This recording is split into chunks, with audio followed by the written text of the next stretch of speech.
Hollywood is reeling, or at least looking twice, because Ron Howard, long regarded as the industry's calm, wholesome, constant, has finally spoken more candidly about the private weight beneath his public ease, describing years colored by pressure, grief, and second-guessing. For decades, he let the work speak.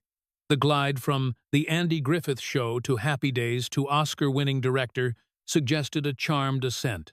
But the fuller story begins with loss. In September 2000, his mother, the actor Jean Spiegel Howard, died at 73 from heart and respiratory illness. And with her went the gentlest compass in his creative life.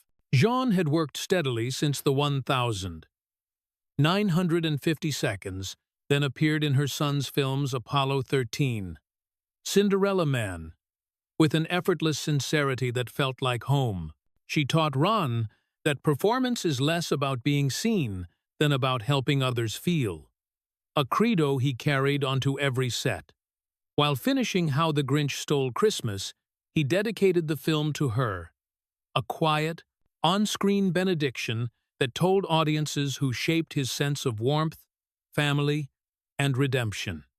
17 years later came another blow, the death of his father, Rance Howard, at 89. A consummate character actor with hundreds of credits, Rance embodied steadiness, the journeyman who prized craft over glare, and he modeled the unshowy virtues that run through his son's movies: integrity, patience, work done right. He popped up in small, telling roles throughout Ron's filmography, not as a nod to nepotism, but as a trusted lodestar.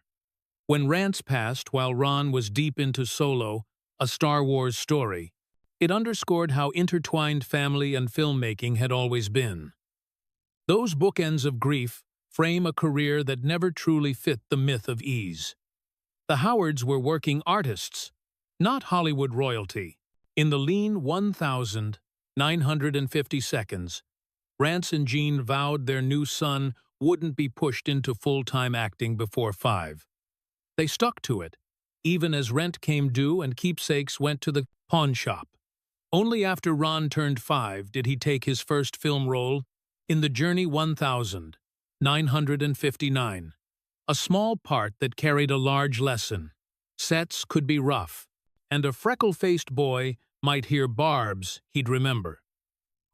But dignity mattered more than anyone's snide aside, something his father proved when he stepped in to defend him, job risk and all.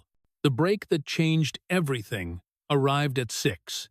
Opie Taylor, on The Andy Griffith Show. More than 300 boys auditioned, yet Ron's plain-spoken authenticity, he didn't imitate childhood. He inhabited, it won the role. Over 8 seasons and 243 episodes, without the crutch of a live audience, he learned precision, focus, and emotional timing, earning more money by the end but valuing more the apprenticeship under lights that taught him how to tell the truth on camera. Viewers saw Mayberry's glow. Behind it, a kid shouldered adult expectations, while parents kept him grounded in schoolwork, bikes, and ball games. When the series ended in 1968, the phone didn't ring the same. Casting directors saw Opie, not possibility. Between 1968 and 1969, a hail of no's met a teenager trying to be taken seriously. Smaller gigs followed, paychecks shrank, and he flirted with the thought of quitting. There were misses, roles lost, pilots unseen, shows dismissed, and the sting of being thought a relic of a simpler TV era. He kept at it, finishing high school, playing basketball, and quietly adapting to a new truth.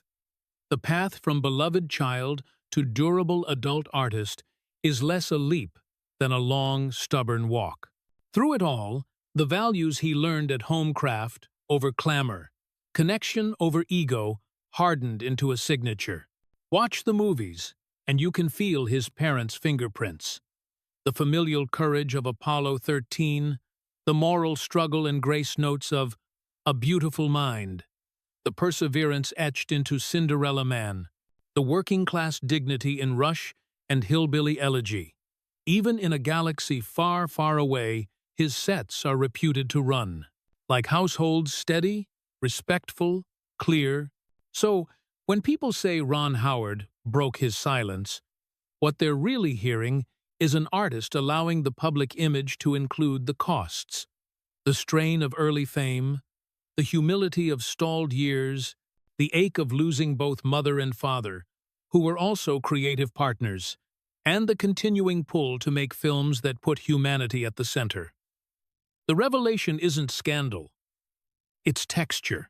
It reminds us that a career often praised for being spotless was in fact painstaking, that the nice guy ethos was not branding but family training reinforced by hardship.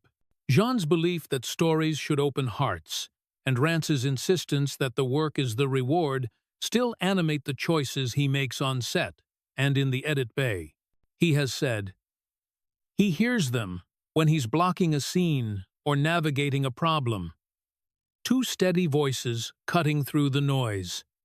If Hollywood is stunned, it's because the industry prefers narratives of overnight mastery, not decades of showing up, regrouping, and keeping faith. But the truer arc here is more instructive.